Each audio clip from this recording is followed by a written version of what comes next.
श्री राम जय राम जय जय राम।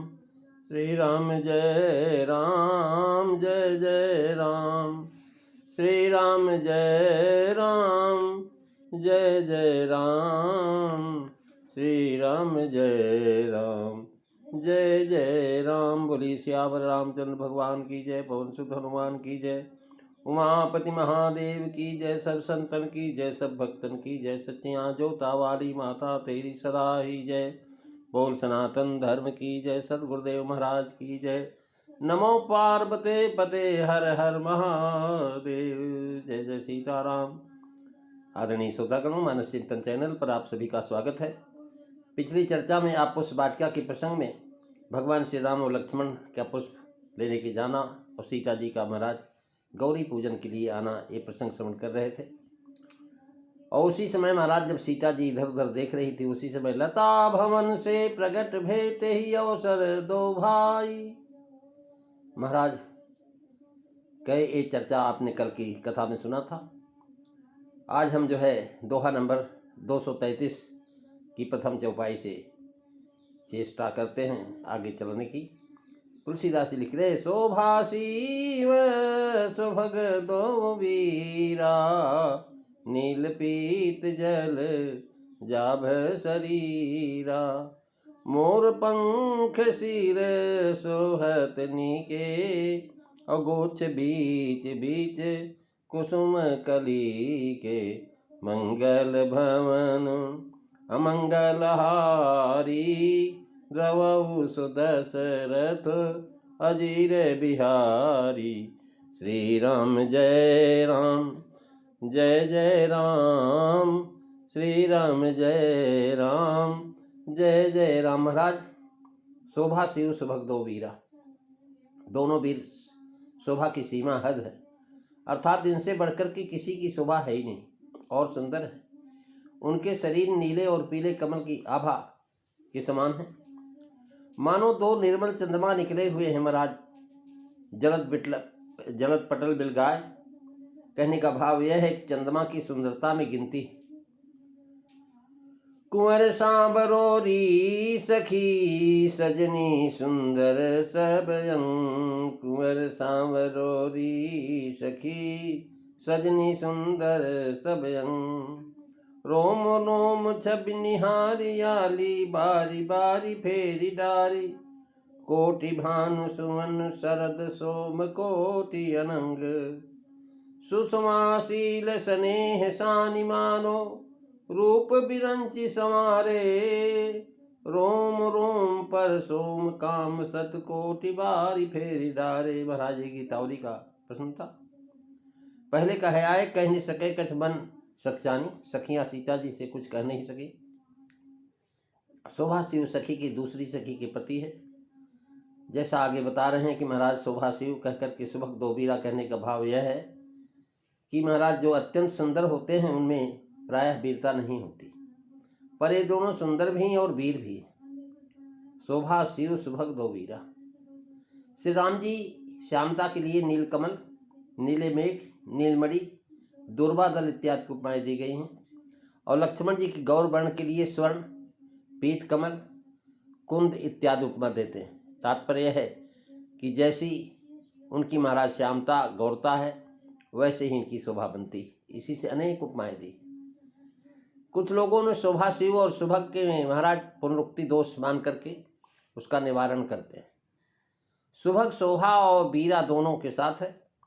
शोभा से श्रृंगार रस पीत करने में और वीरा से वीर रस जनाते हैं। ये दोनों रस सुभग अर्थात ऐश्वर्यवान होने से शांत रस युक्त है।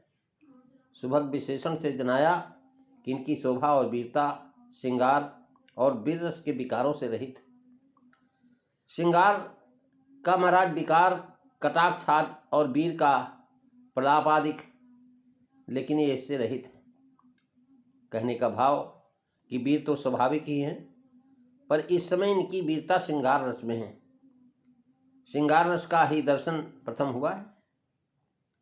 धनुष बाण आदि नहीं है, सुभग वीर रस है। महाराज का रूप वर्णन है। महाराज कहते हैं कि महाराज यहाँ ऊपर की बीच में लिख दिए हैं। आभा बड़ी सुंदर है। बरंज कमलासन कोमल है। नील पीत नीरज कनक मरकत जन दामिनी बरन तन रूप को निचोड़ है। महाराज जैसे कपड़े के रंग को डिबो करके रंग में डिबो करके निचोड़ने पर फीका रंग निचोड़ जाता है, वैसे ही महाराज उत्तम रंग कपड़ों में बना रहता है। वैसे ही कमल आदि के रंग आपके रूप में निचोड़े हुए। करे मोर पंख सिर सोहतनी के और गुछ गुछ बीच कुसुम कली के। जब नगर देखने गए सिर पर टोपी थी, धनुष यज्ञ देखने गए तो पीठ चौतनी टोपी दिए थे। जब फूल लाने गए तो मोर पंख की टोपी रखी। इसी से गीतावली त्रिपुरी कहते हैं। मोर फूल महाराज बीनबी को फूलवाई गए हैं, फूल तोड़ने गए हैं। भोर फूल तो बीनबे को गए फुलवाई हैं, शीशन टिपारे उपबीत पीत पटकट दोना बाम करन सलोने में सवाई है। ये कुसुम कली के गुच्छे कहते हैं।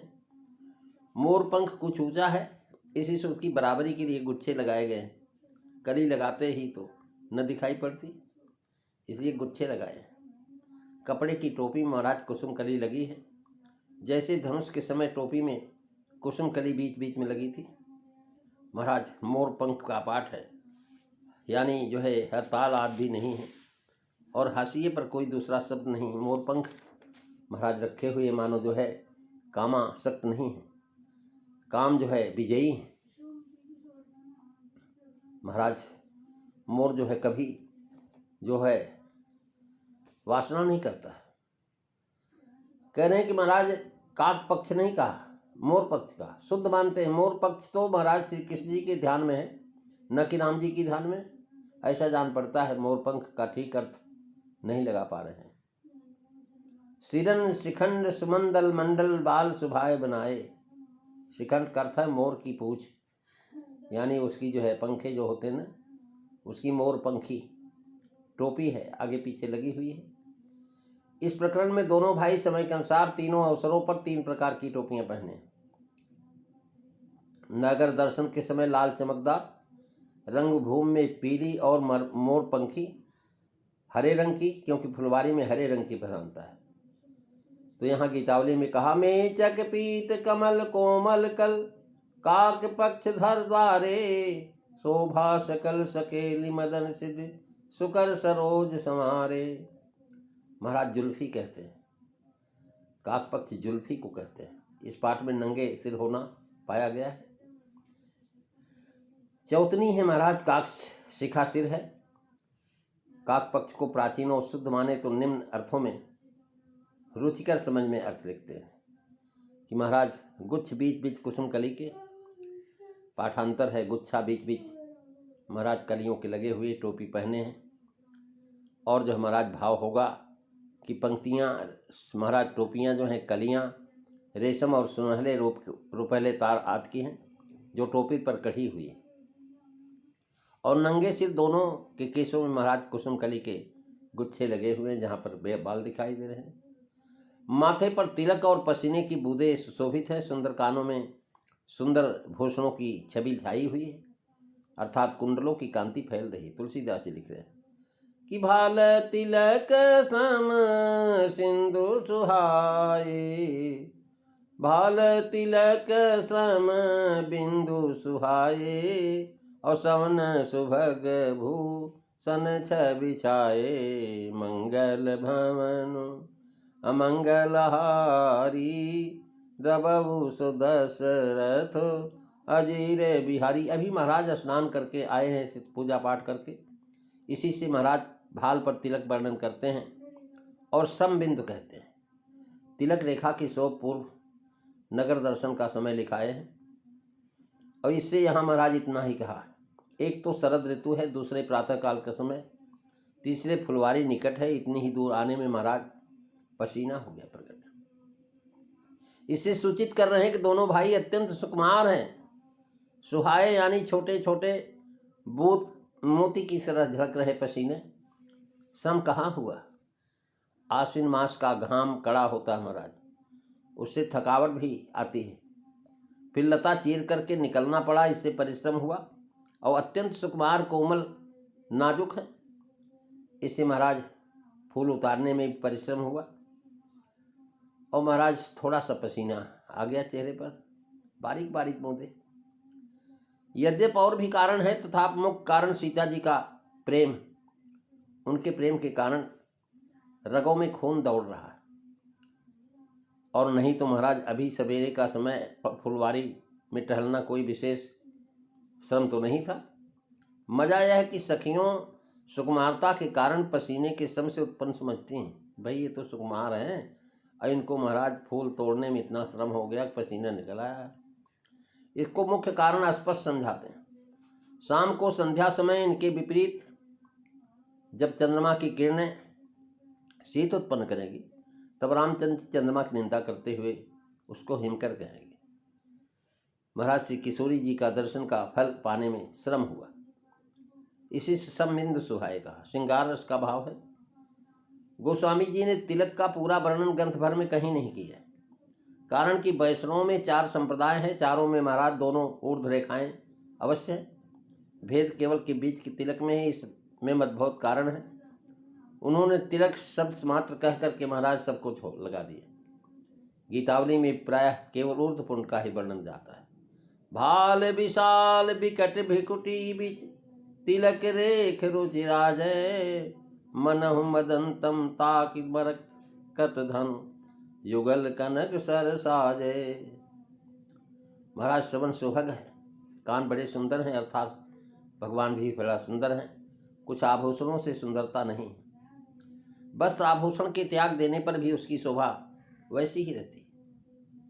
करे कागर कीर जो सन चीर, शरीर लख्यो तज नीर झुकाई। यहाँ आभूषणों के नाम नहीं देते हैं, प्रथम नगर दर्शन में लिख चुके हैं। कानन कनक फूल शब्द हैं। दोहे भर में सखी का संवाद है, कवि या वक्ताओं का नहीं है, क्योंकि कवि के लिए महाराज सखी शब्द से संबोधन नहीं हो सकता। जैसा संवाद के अंत में दिया है कि सावर कुंवर सखी सुट लोना, सखी के प्रति प्राय है। जानकी जी तो अपना ध्यान सखियों से छुपा करके फिर भी सखियां जान गई, पर उनके संकोच के कारण कुछ कह नहीं सकी। ध्यान क्यों कर लो छोटे, उसी का प्रयत्न कर रही कि आपस में ध्यान का श्री राम जी के स्वरूप का वर्णन करने लगी और सुन करके आँख खोल करके रूप देखने लगी। पर जब इस यत्न से सफलता प्राप्त न हुई, ध्यान छूटा, तो सखी ने हाथ पकड़ करके ध्यान छुड़ाया। देखो देखो वो लता के ओर से निकल रहे हैं। महाराज ऐसे भगवान श्री राम की छवि को दिखा रही सखियाँ। प्रेमी सज्जनों, अगली चर्चा आप अगले दिन सुनेंगे। आज बस इतना ही। बोलिए सियावर रामचंद्र भगवान की जय। श्री राम जय राम, जय जय राम। श्री राम जय राम, जय जय राम। श्री राम जय राम, जय जय राम। बोलिए सियावर रामचंद्र भगवान की जय। जय सीताराम।